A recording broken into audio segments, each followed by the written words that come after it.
Herzlich willkommen auf dem Kanal von Lehmann Audio. Heute zu Gast Angelo Kelly.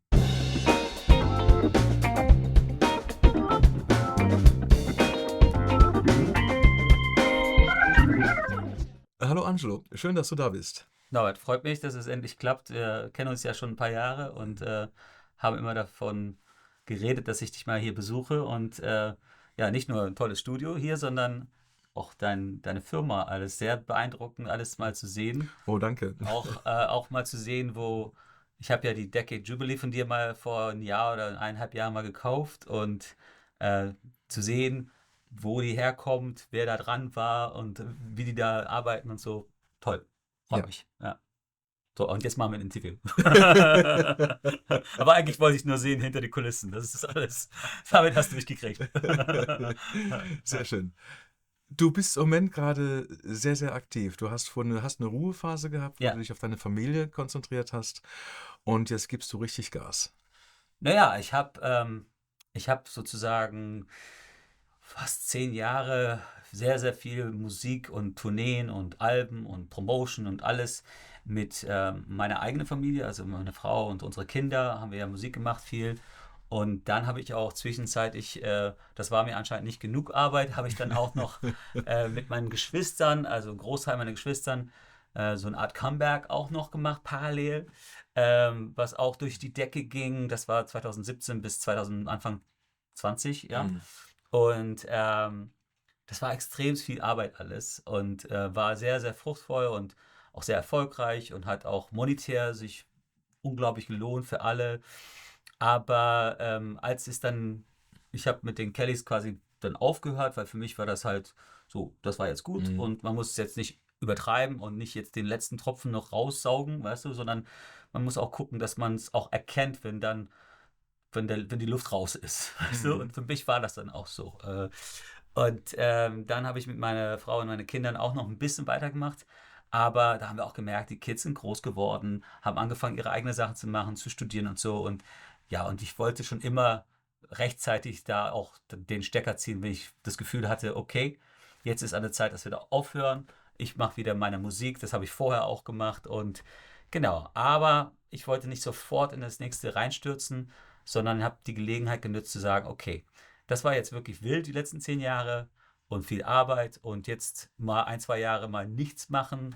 Also was heißt nichts, aber keine Aktivitäten draußen, keine Öffentlichkeit, keine Mhm. Tourneen und so. Und das war super. Also ich habe jetzt fast 3 Jahre mich zurückgehalten, habe auch viel Abstand bekommen und habe für mich dann erstmal die Fragen gestellt, okay, will ich wieder Musik für mich machen, eigene Sachen, Solo machen und nicht derjenige, der versucht irgendwie alles, für alle, die dabei sind, irgendwie glücklich zu machen. Also nicht der Producer oder der Musical Director oder irgendwie sowas, sondern ja, will ich zurück zu meiner Musik, will ich da weitermachen und wenn, wie sieht das aus? Was wäre das? Und ja, und das hat sich dann aufgebaut, diese Verlangen, auch dieses Herausforderung für mich zu sehen, wie würde ein neu geschriebenes Album klingen? Alles eigene Songs.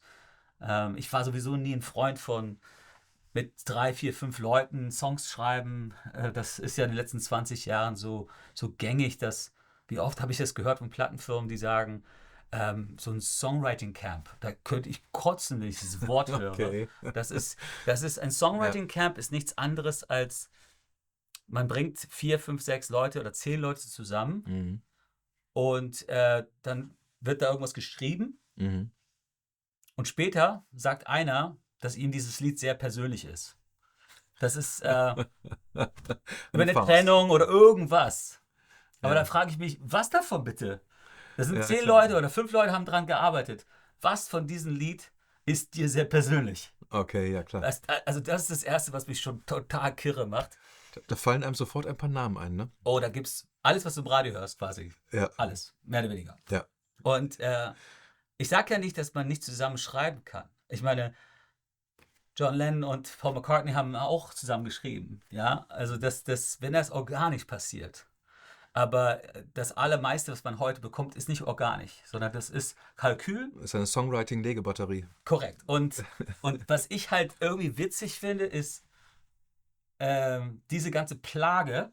so nenne ich das einfach, an Songwriting-Camps, wo ich einen Riesenbogen immer mein Leben lang gemacht habe, wenn ich das gehört habe. Die wird jetzt momentan ersetzt durch KI. Okay. Und ich habe meine Probleme mit KI und habe da auch große Bedenken, was es angeht. Aber diese ganzen Songwriting-Camps, die fallen schon mal demnächst alle weg, weil das macht dann einfach einer alleine mit KI Okay. und lässt sich da irgendwelche Vorschläge geben, Texte, Melodien, wie auch immer. Aber ja, deswegen, also ich glaube, ja, ich bin jetzt abgeschweift, aber egal. Das Ähm, Beste, was wir machen können. für mich war es halt jetzt interessant, wenn ich zu meiner Musik komme, wie sieht das aus? Was reizt mich? Und ja, und dann habe ich angefangen zu schreiben und merkte, dass die Songs sehr anders klingen. Mhm. Und habe auch wirklich nur an Songs gearbeitet, die mich wirklich reizen, die mich wirklich interessieren, ohne irgendeinen Gedanke von Kommerz oder ob das den Leuten gefallen würde. Manchmal habe ich Sachen geschrieben, da dachte ich, das würde gut ankommen, aber es hat mich selber nicht gereizt, liegen lassen, weiter. Mhm. Also das Album, an dem ich arbeite gerade oder quasi fertig bin, ähm, ist eins, was mir persönlich, glaube ich, einfach gefällt und wo ich das Gefühl habe, dass es hundertprozentig authentisch ist. Und das hat mich gereizt und das hat mich zurückgebracht. Deswegen Mhm. bin ich jetzt wieder ein bisschen aktiver. So, lange Antwort. Du wirst, beim ganzen Interview wirst du 3 Fragen loswerden. Das war's. Wir werden sehen, wir haben Zeit, überhaupt kein Iren Thema. können ewig erzählen. Das ist Ja, alles schlimm. gut. Ja. Ja, wo wir gerade schon bei diesem einen Teil der Industrie sind mit Songwriting, kommen wir gleich noch zum anderen, aber vorher noch eine Frage. Also üblicherweise läuft es ja so, dass zum Beispiel beim Songwriting irgendjemand ein Stück schreibt und dann wird das einem Star dann zum Beispiel vorgelegt und dann, wenn das Stück dann von diesem Star veröffentlicht wird, kriegt diese Person dann im Gegenzug Anteile an den Songrechten sozusagen. Das ist quasi sowas wie eine Provision. Ja, das heißt, der eigentliche Autor oder Autorin des Stücks muss Rechte abtreten. Und ja, ich glaube, wer war das? Dolly Parton hat ja irgendwann mal eine Kooperation mit Elvis abgelehnt, Ja. weil sie gesagt haben, weil das Management gesagt hat, ja, Elvis würde das singen, aber nur wenn du 50% der Rechte abtrittst, und sie hat das nicht gemacht. Was ich jetzt mitbekommen habe, ist, du machst den exakt gegenteiligen Weg. Du sorgst nämlich für deine Musiker, indem du deine Musiker praktisch als Co-Autoren benennst. Das fand ich ziemlich gut. Nee, das hast du falsch verstanden. Okay. Nein. Ich habe auf dem Album habe ich einen Song, was ich mit den Musikern alle zusammengeschrieben habe. Ja. Und das ist auch ein Instrumentalstück. Da singe ich auch nicht. Also das wird das Lieblingsstück von allen Menschen, die dieses Album hören, weil ich da Gott sei Dank mal nicht singe. Nein, in dem Lied war es mir wichtig, im Studio zu probieren, auch die Zeit dafür zu nutzen und auch die Produktionskosten, die entstehen, alles mit allen 6 Musikern und mit mir zusammen, also zu 7, etwas zu schreiben Mhm. und Platz zu schaffen dafür. Ich bin sowieso ein Fan von instrumentalen Stücken, Mhm. aber das wollte ich mal probieren und das hat auch super geklappt. Und somit werden sie nicht nur für die Produktion bezahlt, sondern in dem Fall kriegen sie auch alle ein Song-Credit sozusagen. Mhm. Und das werden wir auch live spielen. Und das werde ich vielleicht zum Tradition machen, mit jedem Album vielleicht sowas zu probieren. Ich kann es dann nicht versprechen, dass es dann aufs Album kommt. Es muss sich ja auch zusammenfügen. Ja, auch muss ja passen. Mhm. Manchmal fallen Songs raus, weil die einfach in der Reihenfolge nicht passten oder wie auch immer, zu viele Balladen oder whatever.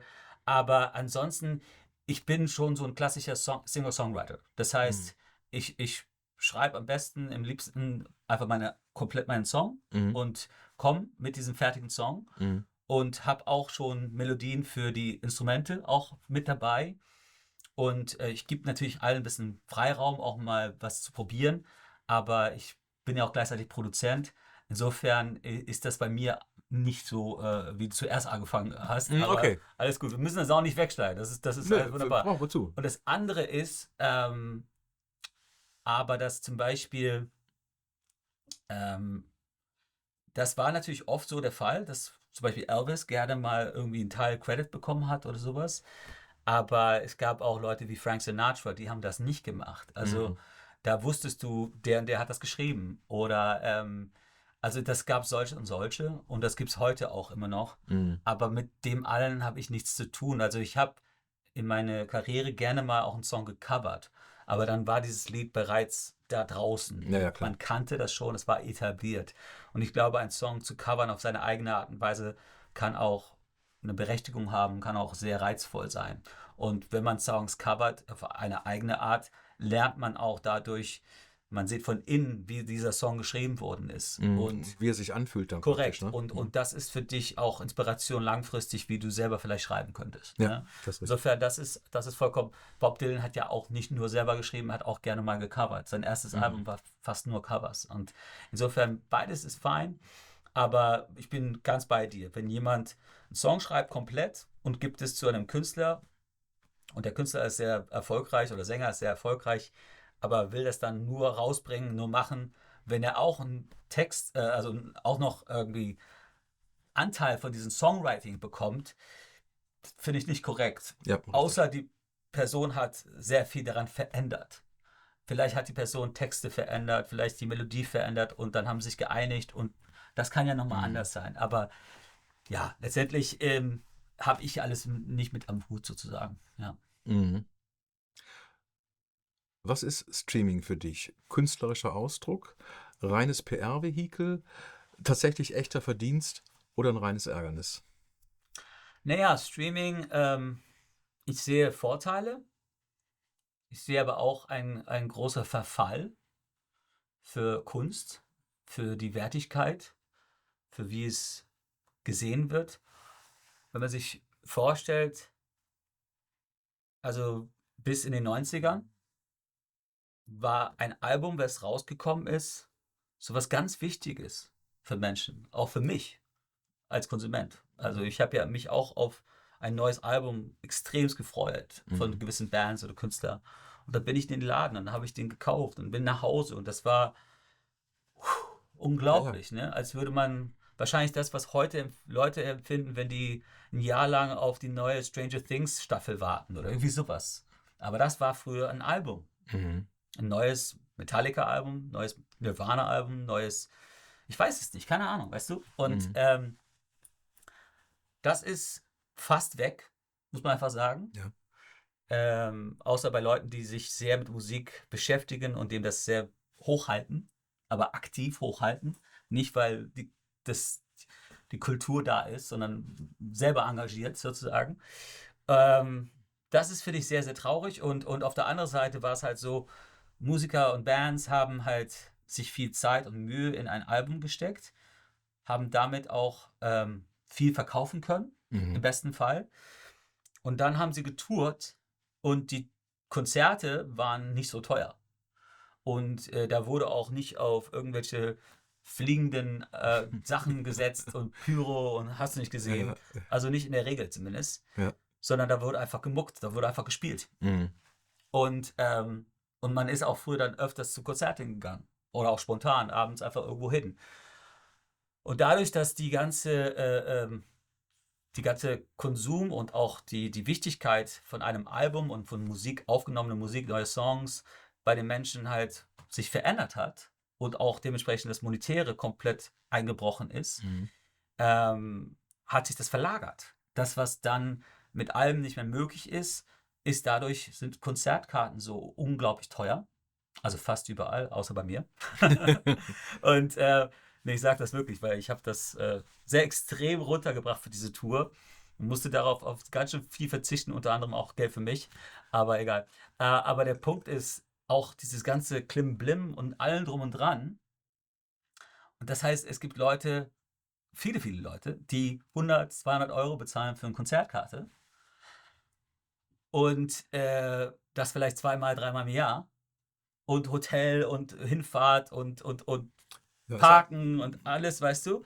Aber die Musik vielleicht zu kaufen für 20, 15 Euro, 20 Euro, 30 Euro, je nachdem Vinyl oder CD und sich dann Zeit zu nehmen und das zu hören und reinzutauchen, da scheint irgendwie ein komplettes Wandel passiert zu sein. Ne? Es gibt natürlich viele Menschen, die das nicht so machen, und es gibt auch gerade im Vinyl-Leidenschaft, Sammlerei und Hören, viele, viele Menschen, die sich sehr mit Musik beschäftigen und das einsaugen. Aber ich rede jetzt so von der Massen und was ich so mitkriege. Ne?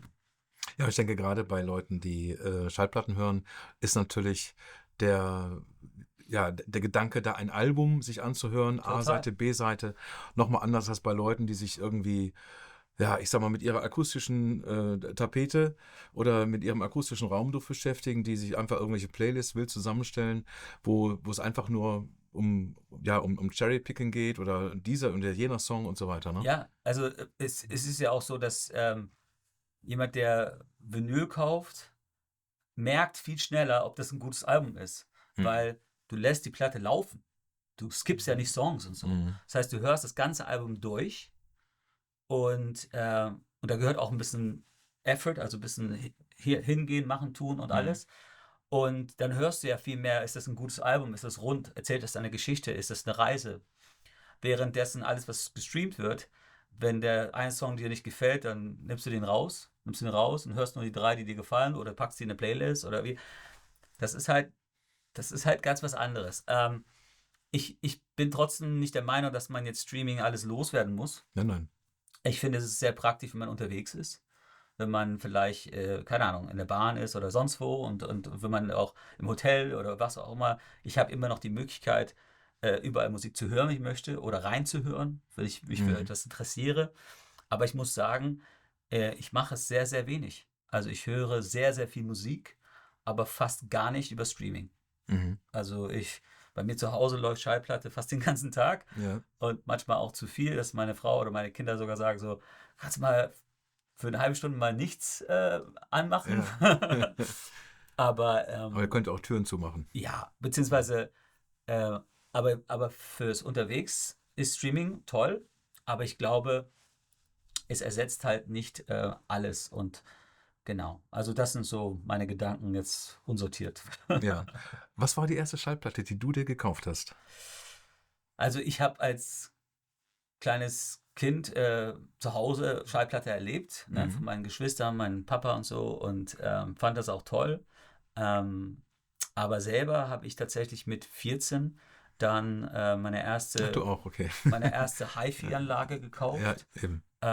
Ganz basic, so ein Stereo, ich meine, so ein Sony-Turm mit allem zusammengebaut. Und da konnte man, das war 96, da konnte man noch einen Schallplattenspieler drauf äh, addieren und Mhm. zusätzlich mitkaufen. Und dann habe ich das gemacht. Dann wollte ich alles dabei haben. Und dann habe ich ein, zwei Läden, die es da gab, geschaut, ob die Schallplatten haben. Aber die hatten nur CD zu der Zeit. Vielleicht noch ein paar Kassetten, aber eigentlich nur CD. Und dann habe ich gefragt, habt ihr Schallplatten? Und die meinten, da ist ein kleiner Laden, der hat ein bisschen Secondhand. Und dann bin ich da, es war Cork in Irland, in so einen kleinen Laden rein und war direkt so im Fieber und habe mir direkt so 3, 4, 5 Stück gekauft und da über die Wochen und Monate danach immer mehr. Die waren total zerstört, die Dinger. Also ich habe die heute noch, weil steht so ein Sticker drauf Okay. und die sind zerkratzt und alles. Was für Platten Aber waren das? das waren Eagles, das waren Eric Clapton, seine frühen Sachen, 70er Sachen. Ja. Das waren aber auch ein paar ja, Standards wie alte Tina Turners und Bryan Adams, irgendwie ein, zwei der früheren, vielleicht auch ein paar U2-Sachen, aber alles, was so eher 70er, 80er war, ne? Aber da waren auch Sachen, die ich nicht kannte und das war auch durch Schallplatte auch so dieses, gerade im Secondhand-Bereich, was so günstiger war, konnte ich ein bisschen als Jugendlicher einfach ausprobieren. Da habe ich zum Beispiel eine Toto, wie hieß dieser eine Toto, 4? der steht da mit so einem Schwert und da ist 99 drauf. 99, I've been waiting so long. Auf jeden Fall, das Album habe ich rauf und runter gehört, habe ich total inspiriert. Aber was ich erlebt habe, ich hatte CD, Kassette und Schallplatte, sehr basic und auch zerkratzte Platten. Aber wenn ich Schallplatte angemacht habe, hat mich das sofort glücklich gemacht. Mhm. Ich habe sofort als 14-, 15-Jährige das Gefühl gehabt, das ist für mich das Richtige. Das ist so fühlt sich Musik an. Mhm. Und ich konnte das noch nicht erklären, ich wusste nicht warum. Ich wusste nicht, dass das Digitale vielleicht etwas mit der Musik macht, welches vielleicht nicht ideal ist. aber ich wusste vom Bauchgefühl her, that's the shit. Da ging's los, ja. Ja. Erinnerst du dich an deinen ersten MP3-Download? Ähm, Das müsste dann wirklich so iTunes Store gewesen sein. Ja, okay. Und das müsste dann auch später als alle anderen gewesen sein, weil ich bin technisch mit Computern und so total zurück. Und ja, vielleicht war das so für die Kids, ähm, dass die, keine Ahnung, irgendwelche Hörspiele wollten und so, aber ich habe das relativ wenig gemacht. Ich habe Mhm. immer noch sehr lange CDs gekauft Ja. und genau, deswegen, ich habe mich eigentlich immer sehr gewehrt vor Downloads und später dann auch Streams. Ja. Aber nein, das, worauf ich hinaus will, ist, du erinnerst dich aber nicht mehr inhaltlich an deinen ersten Download. Du weißt nicht mehr, was das jetzt Nee, für ein Stück war oder für ein nee, Album war. nee, Weil aber das ist ein Effekt, den ich jetzt schon bei mehreren auch gehört habe. Es kommt immer wieder so, dass die Schallplatte halt einfach emotional ganz anders besetzt sind. total. Also ich Erstmal erinnere mich an meine erste Platte und viele andere Leute tun das auch, aber etwas in erste der Hand, MP3-Download nicht. etwas in der Hand zu Ja. halten, ist das eine. Und dann auch nicht zu viel auf einmal. Mhm. Also ich weiß zum Beispiel, eine meiner ersten Kassetten, die ich wirklich rauf und runter gehört habe, da war ich 9 oder 10 vielleicht. Ich glaube 10. Ich weiß es nicht mehr genau. Auf jeden Fall, das war von Pearl Jam das zweite Album. Das hatte mein Bruder Paddy, hatte das in der Tankstelle gekauft. Und wir haben da in Ja. diesem Doppeldecker-Bus unterwegs Straßenmusik fast jeden Tag gemacht. Und wir beide hatten Walkmans und haben Kassetten geteilt. Und ich habe dieses dreimal am Tag mindestens gehört. Und das über 1, 2 Jahre. Also ich habe dieses Album tausende Male Das ist gehört. inhaliert, ja, ja. Komplett. Und es Mhm. prägt meine Musik heute noch. Wenn ich Musik heute mache, höre ich Sachen, wo ich weiß, das kommt von da. Ne? Mhm, okay. Hat mich unheimlich geformt und das ist das Ding. Früher hat man ja eine Kassette und eine Schallplatte, eine CD, wie auch immer, hat man sich gekauft. Dann hat man das vielleicht ein paar Wochen lang oder ein paar Monate lang rauf und runter gehört, weil man sich vielleicht nicht leisten konnte, jede Woche 5 CDs zu kaufen. Ne? Mhm. Man hat gespart oder so und alles.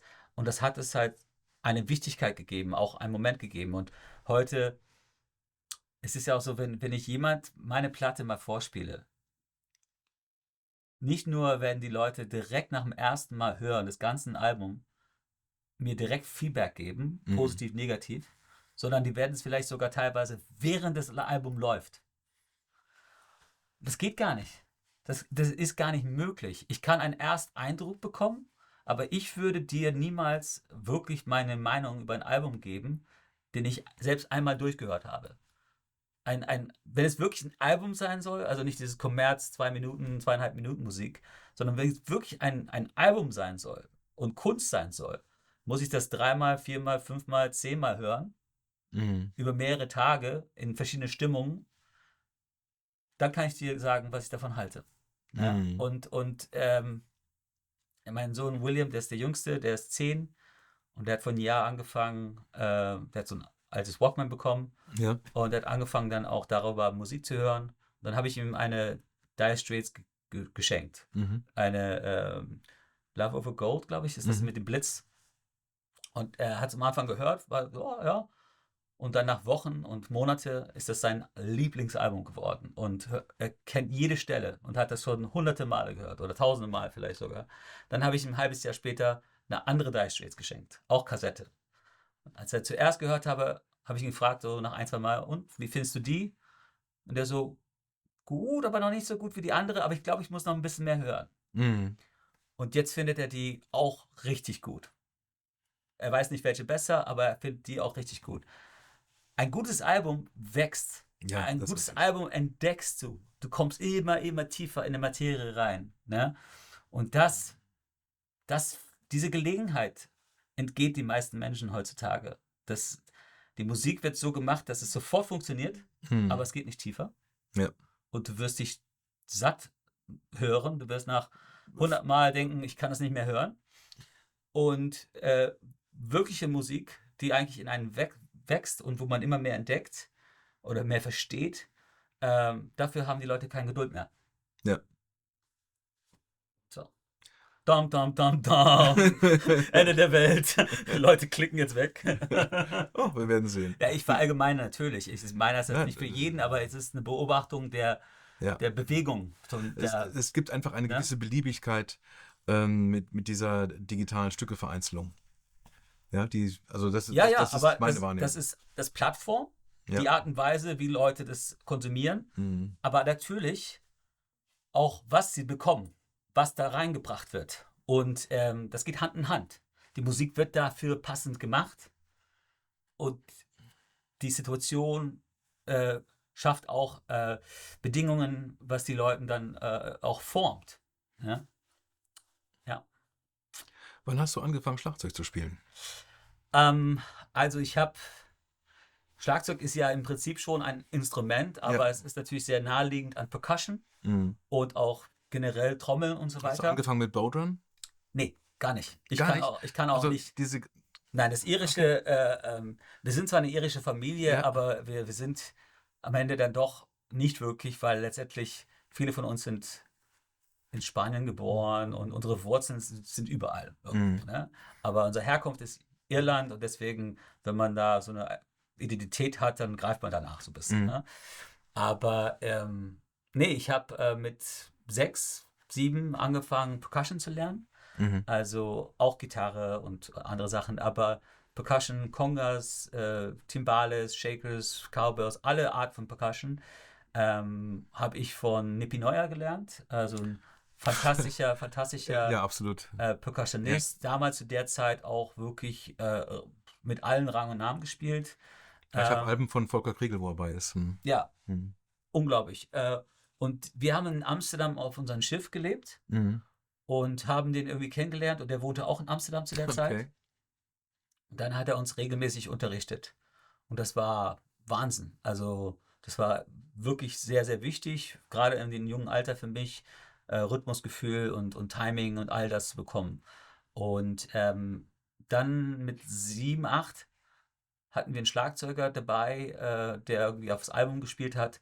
Und da war ich so hin und weg davon. Ich habe dann in der Ecke gesessen und einfach den ganzen Tag ihm nur zugeschaut. Und er war so ein bisschen beängstigt von mir, so ein kleiner Junge, der einfach eben so anstarrt die ganze Zeit, ne? Aber er fand das irgendwie auch cool. Ja. Und von dem Moment an habe ich gesagt, ich will ein Schlagzeug haben. Ne? Und hatten wir nicht oder mal nicht so viel Platz.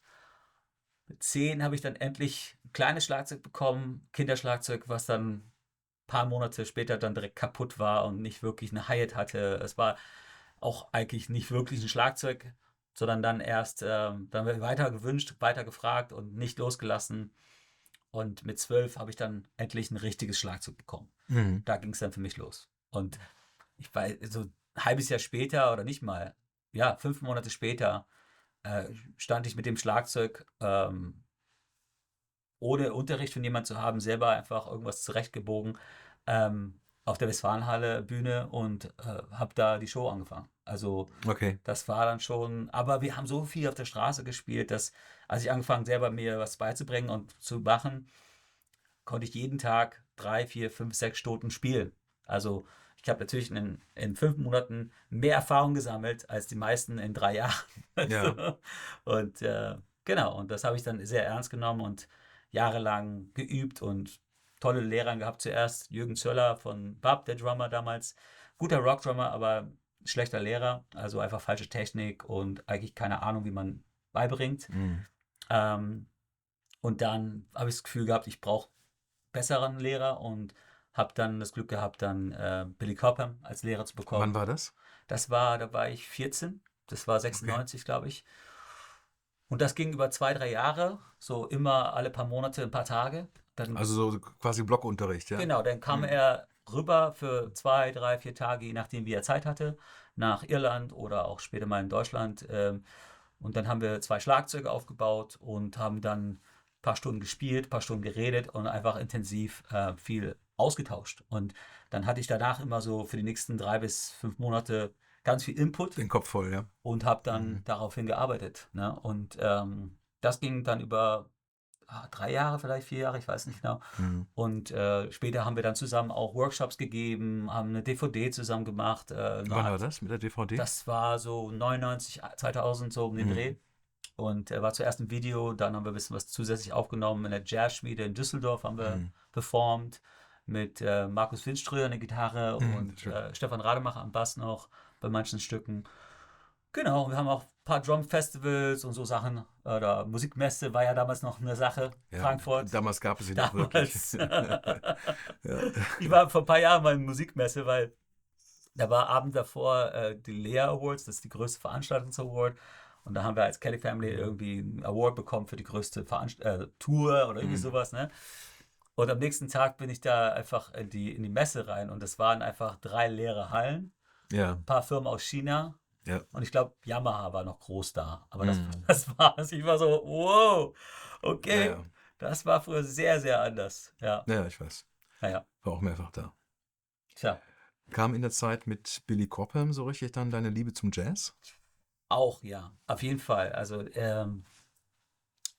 ich glaube, ich war schon immer ein bisschen offen für verschiedene Musikarten, aber ja, das mit Billy Cobham hat sich für mich die Neugier von seiner Musik dann in erstmal Fusion, Rock, Jazz reingebracht. Das war für mich auch zugänglicher. Mhm.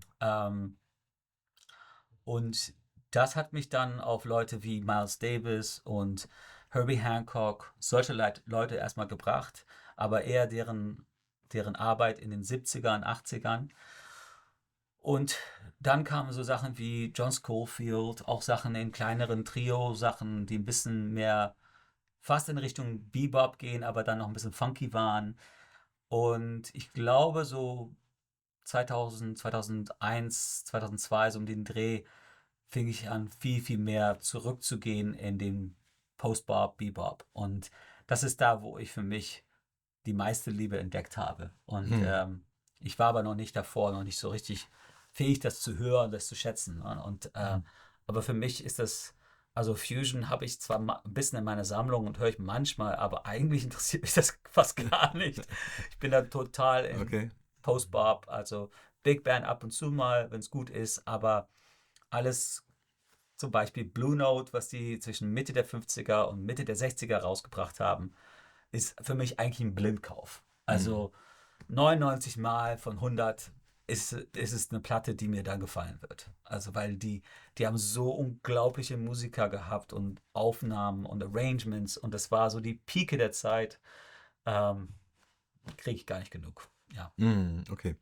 Spielst du jetzt noch Schlagzeug? Ist das eher im Hintergrund? Selten. Also ich habe bei den Kelly Comeback, diese 3 Jahren, habe ich viel Schlagzeug gespielt, sowohl auf die Platten als auch in den Hallen und so weiter. Ne? Und weil es sind ja viele Sänger und ich habe dann ein paar Lieder gesungen, aber ansonsten habe ich Schlagzeug gespielt und die musikalische Leitung gemacht. Und das habe ich sehr genossen. Und das macht mir auch unheimlich Spaß. Ich liebe das Instrument. Und wenn man mich fragen würde als Musiker, welches Instrument ich beherrsche, dann würde ich sagen Schlagzeug. Natürlich bin ich eingerostet, wenn ich länger nicht gespielt habe, aber gib mir 3 Wochen und ich kann fast jede Show spielen, in fast jede Genre werde ich schon hinkriegen. Ne? Und aber ja, es ist letztendlich, ich habe halt verschiedene Herzen, die für verschiedene Sachen schlagen. Also das Ja, klar. Songwriting, das Singen, das Schlagzeugspielen, Arrangieren, Produzieren, filmerisch, whatever. Es gibt so viele Leidenschaften und Sachen, die ich gelernt habe und ich kann nicht alles immer gleichzeitig auf hohem Niveau machen. Das geht gar nicht. Ja, da muss ich mich manchmal entscheiden und das war, als ich jetzt diese Pause gemacht habe, vor 2, 3 Jahren, habe ich tatsächlich erstmal ein Jahr gar keine Gitarre angefasst. Also das habe ich in meiner ganzen Karriere noch nie gehabt. Ich habe ein Jahr bestimmt nicht gesungen, nicht die Gitarre angefasst, komplett. Und ich habe sehr, sehr viel Schlagzeug geübt und sehr, sehr Okay. viel auch mit Ja. Pad und Sachen gemacht. Und das war, ich wusste nicht warum und ich wusste nicht, wohin das hingeht. Aber war ja auch eine Vorbereitung, ne? Aber für mich war das eher so eine Sache, ich habe ja nicht nur aufgehört als Pause, sondern ich habe wirklich eine Zeit lang gedacht, ich werde nie wieder touren. Ich werde nie Okay. wieder eine Platte rausbringen. Also ich musste mir diese Möglichkeit auch geben. Das ist super wichtig. Und irgendwie fand ich das auch reizvoll, dann eher vielleicht als Schlagzeuger wieder unterwegs zu sein. Aber dann habe ich mich halt gefragt, okay, wenn ich singen würde, wenn ich Songwriting machen würde, eine Platte machen würde, was würde mich daran reizen? Und dann merkte ich, ja, besserer Songwriter zu werden, ein Album zu schreiben, worüber ich stolz bin, wo ich denke, das ist von der Qualität hochwertig, Mhm. Themen, die mich beschäftigen, auszudrücken, meine Texte zu verbessern. Ich habe einige Sachen für mich als unerledigt empfunden. Okay. Und, und da dachte ich Ja. mir, Bucketlist. dann probieren wir das mal. Und Ja. es ist echt abgefahren, aber ich habe tatsächlich das Gefühl, das war die richtige Entscheidung, weil ich mit diesem Album zum ersten Mal, ich weiß, das klingt wie so eine, das ist jetzt mein bestes Album. Also nein, aber ich habe lange kein Album geschrieben, wo Mhm. es nur um meine Songs ging und auch ich der einzige Sänger bin. Deswegen ist da echt ganz viel Zeit dazwischen und mein Leben hat sich verändert und so weiter und mein Handwerk, glaube ich, hat sich verbessert. Aber das ist das erste Album, wo ich das Gefühl habe, jeder dieser Lieder ist, ist für mich essentiell und ist für mich kein Lückenfüller und ist nicht irgendwas, wo, ja, passt schon irgendwie, sondern jedes dieser Lieder, da denke ich wirklich so, wow, bin ich dankbar, dass es irgendwie, dass es über mich gekommen ist, dass ich diesen Song geschrieben habe. Ne? Und Mhm. dass ich über all die Jahre ein Handwerk gelernt habe, welches mich zu diesem Punkt gebracht hat, dass ich das kann. Ne? Und genau, deswegen bin ich eigentlich sehr froh über diese Entscheidung. Aber mein Schlagzeugerherz leidet manchmal. Ja, Das okay. gehört dazu im Leben. Ja. Wie diszipliniert musst du sein in deinem Tagesablauf, wenn du solche Phasen hast? Also ich meine, ne, Musiker stehen ja auch schon mal so in dem Ruf, ach ja, die stehen dann irgendwann so gegen Mittag mal langsam auf, gucken, ob sie dann mal den ersten Kaffee nehmen und dann wird erstmal wieder Pause gemacht und dann wird am frühen Abend mal langsam angefangen, vielleicht ein bisschen Musik zu spielen oder so, mal gucken, wie man in irgendeinen Flow kommt oder was. Wie sieht so dein Tagesablauf aus dann? Naja, also ich bin fünffacher Familienvater. Das heißt, ich bin sowieso schon lange nicht in diesem Musikerrhythmus. Ne? Mhm. Das hat ja auch oft damit zu tun. Das heißt, ich habe ein Familienleben, fahre auch die Kinder mal zur Schule oder solche Sachen morgens. Also ich bin schon jemand, der um 7, 8 Uhr wach ist oder Mhm. mal um 6. Also das kommt echt drauf Mhm. an. Oder ja, und das sind auch wichtige Aspekte, weißt du. Und ich habe auch, ich bin irgendwie ein bisschen chaotisch und auch mal rauf und runter, wie ein Künstler oft mal ist, weil es alles sehr emotional vielleicht sein kann. Und meine Frau hat sicherlich manchmal damit zu kämpfen, mit solchen Sachen, aber ich steigere mich da nicht ein. Mhm. Weißt du, viele, die so extrem in der Art sind, das ist wie so ein Freischein manchmal. Weißt du, manche sind so, ich bin Künstler. Mhm. Alles ausreden, ja. Ich darf das irgendwie. Mhm. Ne? Klar gibt es sehr so abgefahrene Charakteren, ne? Oder Vogel oder Leute, die so ein bisschen autistisch sind oder wie auch immer. Klar gibt es sowas, aber sehr, sehr viel von diesen Krams, so Musiker, Künstler, die so sich benehmen, sehr, sehr viel davon ist einfach nur, die wollen das auch so. Ne? Vielleicht Mhm. macht es denen ein bisschen, die wirken dadurch ein bisschen mehr besonders oder ja, aber nee, also ich versuche auch wie jeder andere mich normal zu benehmen und auch mal zu arbeiten und auch Mhm. mein Scheiß zusammen zu haben. Ja, klar. Und das gelingt mal mehr, mal weniger. Ne? Aber Disziplinen in Kunst und das, ja, insofern, ich muss die Zeit dafür einplanen. Also ich muss Ja. gucken, dass ich nicht meinen Monat komplett voll mit Terminen und andere Sachen habe oder wie auch immer Privatsachen komplett überall. Ich muss genug Zeit einplanen, dass ich zum Songwriting komme. Aber ich habe es immer versucht zu vermeiden, zu sagen, von Montag bis Freitag sitze ich mich immer um 12 bis 4 Uhr hin zum Songwriting. Das gab es bei mir nie. Ne? Mhm. Und am liebsten sind es so, dass der Song, ich habe Inspiration, ich habe ein Gefühl für einen Song und lass alles mal liegen, greife eine Gitarre, gehe in irgendeinen Raum, wo ich gerade Ruhe habe und fange an zu schreiben.